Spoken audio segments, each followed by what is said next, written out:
എറണാകുളം പട്ടണത്തിൽ മനോഹര കാഴ്ചകൾ ധാരാളമുണ്ട്. എന്നാൽ അതിൽ നിന്നൊക്കെ വ്യത്യസ്തമായ ഒരു മനോഹര കാഴ്ചയാണിത്.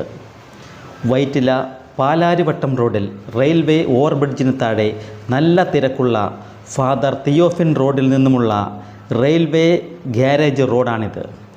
ഈ റോഡ് തുടങ്ങുന്നിടത്ത് തന്നെ ഒരു ബോർഡ് കാണാം.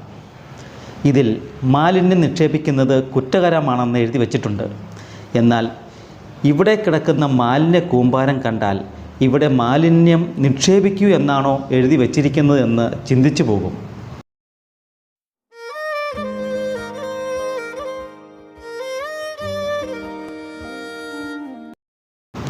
പലപ്പോഴും ഈ റോഡിലൂടെ പോകേണ്ടി വന്നിട്ടുണ്ട്. എന്നാൽ ഇന്ന് വന്നത് ഈ മനോഹര ദൃശ്യം ഒന്ന് പകർത്തുന്നതിന് വേണ്ടിയിട്ട് തന്നെയാണ്. കണ്ടോളൂ, ഈ റോഡ് സൈഡിൽ എന്താണ് കിടക്കുന്നതെന്ന്. പൂക്കളം ഇട്ടതുപോലെയല്ലേ ഇവിടെ വേസ്റ്റ് കൂമ്പാരം തീർത്തിരിക്കുന്നത് തന്നെ. എന്ത് മനോഹരമായ കാഴ്ചയാണല്ലേ. പലയിടത്തും ഈ റോഡ് സൈഡിൽ വേസ്റ്റ് കുന്നുകൂടി കിടക്കുന്ന കാഴ്ചയാണ് കാണാനുള്ളത്. ഈ ഒരു റോഡ് കടന്നു പോകുന്നത് റെയിൽവേ ഗ്യാരേജ് വഴിയാണ്. ഇവിടെ ധാരാളം വീടുകളൊക്കെയുള്ള ഒരിടം തന്നെയാണ്. ഇത് വൈറ്റില പട്ടണത്തിൽ സ്ഥിതി ചെയ്യുന്ന റോഡ് തന്നെയുമാണ്. ഏത് വകുപ്പിൻ്റെ റോഡാണെങ്കിലും അധികാരികൾ ഇങ്ങോട്ട് തിരിഞ്ഞു നോക്കുന്നില്ല എന്നതിന് ഉത്തമ തെളിവാണ് നിങ്ങൾ ഇപ്പോൾ കണ്ടുകൊണ്ടിരിക്കുന്ന ഈ മനോഹര കാഴ്ചകൾ തന്നെ. ഇതുവഴി നടന്നു പോകുന്നവരെയും അതുപോലെ വാഹന ഗതാഗതവും ഒക്കെ കാണാറുണ്ട്. എന്നിട്ടും ഈ ഒരു കാര്യം അധികൃതരുടെ ശ്രദ്ധയിൽപ്പെടാത്തത് എന്ന് മനസ്സിലാകുന്നില്ല. എന്താണെങ്കിലും നല്ല ഒരു കരവിരുത് തന്നെയാണ് ഇവിടെ കാഴ്ച വച്ചിരിക്കുന്നത്. ഈ മനോഹര കാഴ്ചയുടെ പിറകിൽ ഗ്രൂപ്പായ ഒരു പ്രവർത്തനം തന്നെ ഉണ്ടെന്ന് ആർക്കും ഒറ്റ നോട്ടിൽ മനസ്സിലാക്കാവുന്നതേ ഉള്ളൂ. പലപ്പോഴും ഈ മാലിന്യങ്ങൾ ഇവിടെ ഇട്ട് തന്നെ കത്തിച്ച് കളയുന്നതിൻ്റെ തിരുശേഷിപ്പ് ഇവിടെ അവശേഷിച്ച് കാണുന്നുമുണ്ട്. വളരെ ഭീകരമായ രീതിയിൽ തന്നെ ഇവിടെ കത്തിക്കാറുണ്ടെന്ന് ഇത് കണ്ടാൽ തോന്നിപ്പോകുന്നു. പ്ലാസ്റ്റിക് മാലിന്യങ്ങൾ കത്തിക്കരുത്, അത് പ്രകൃതിക്ക് ദോഷമാണ്, മനുഷ്യർക്ക് ദോഷമാണ്, ജീവജാലങ്ങൾക്ക് ദോഷമാണ് എന്നൊക്കെ നാം വാ തോരാതെ പ്രസംഗിച്ച് നടക്കുന്ന പ്രബുദ്ധരായവരല്ലേ നമ്മൾ.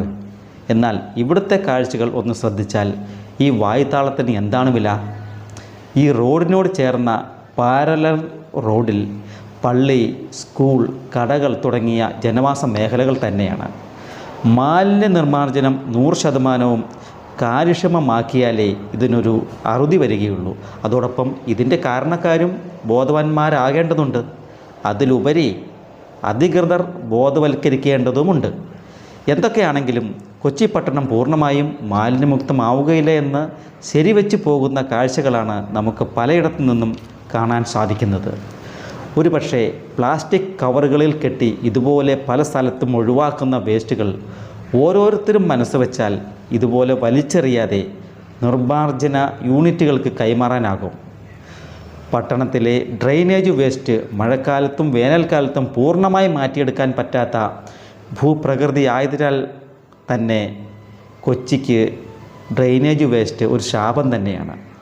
എല്ലാ റോഡുകളിലെയും സൈഡിൽ മൂടിയിട്ട സ്ലാബുകൾക്കടിയിൽ ദ്രാവക രൂപത്തിൽ ദുർഗന്ധം വമിക്കുന്ന മലിനജലം തന്നെയാണുള്ളത്. അതോടൊപ്പം കൊതുക് ശല്യവും കൊച്ചിയുടെ ഒരു ശാപം തന്നെ. ഡ്രെയിനേജ് വേസ്റ്റ് നിലനിൽക്കുന്നിടത്തോളം ഈ കൊതുകും ഉണ്ടാകും. എന്തായാലും ആളുകൾ റോഡിന് ഇരുവശവും വെറുതെ കളയുന്ന വേസ്റ്റ് കൊണ്ട് അലങ്കരിച്ച് ഭംഗിയാക്കിയിട്ടുണ്ട് എന്നത് തന്നെ പ്രത്യേക അഭിനന്ദനാർഹം തന്നെയാണ്. നല്ല ഒരു കാഴ്ചയല്ലേ നിങ്ങൾക്ക് ഇവിടെ കാണാൻ കിട്ടുന്നത്. ഇത്ര നല്ല കാഴ്ച സമ്മാനിച്ചവർ പ്രശംസ അർഹിക്കുന്നവർ തന്നെയാണെന്നതിൽ തർക്കമില്ല. ഒട്ടും ദോഷം പറയാനില്ല, നല്ല കാഴ്ചകൾ തന്നെ. ഇവിടെ നിന്നൊക്കെ പകർച്ചവ്യാധികളും സാംക്രമിക രോഗങ്ങളും ഉണ്ടായി വരുന്നെങ്കിൽ അത്ഭുതപ്പെടാനില്ല. ഇതൊരു യാഥാർത്ഥ്യമാണ്. നമ്മൾ ഉണ്ടാക്കിയെടുക്കുന്ന സാഹചര്യങ്ങളാണിത്. അപ്പോൾ കാഴ്ചകളൊക്കെ കണ്ടില്ലേ, ഇഷ്ടപ്പെട്ടു കാണുമല്ലോ അല്ലേ? അപ്പോൾ മറ്റുള്ളവരിലേക്കും ഈ വീഡിയോ എത്തിക്കേണ്ട ചുമതല നിങ്ങൾക്ക് ഓരോരുത്തർക്കുമാണ്. നല്ല മാലിന്യമുക്തമായ ഒരു പട്ടണമായി ഇവിടെ നിലനിർത്താൻ സാധിക്കുമെങ്കിൽ ഗുണം അത് നമുക്ക് തന്നെയാണ്. അപ്പോൾ ഈ വീഡിയോ കാണുന്നവർ സബ്സ്ക്രൈബ് ചെയ്തിട്ടില്ല എങ്കിൽ ഈ ചാനൽ ഒന്ന് സബ്സ്ക്രൈബ് ചെയ്യാനും അതോടൊപ്പം ഷെയർ ചെയ്യാനും മറക്കല്ലേ. അപ്പോൾ വീണ്ടും മറ്റു വീഡിയോകളുമായി നമുക്ക് വീണ്ടും കാണാം. അതുവരെ ഗുഡ് ബൈ.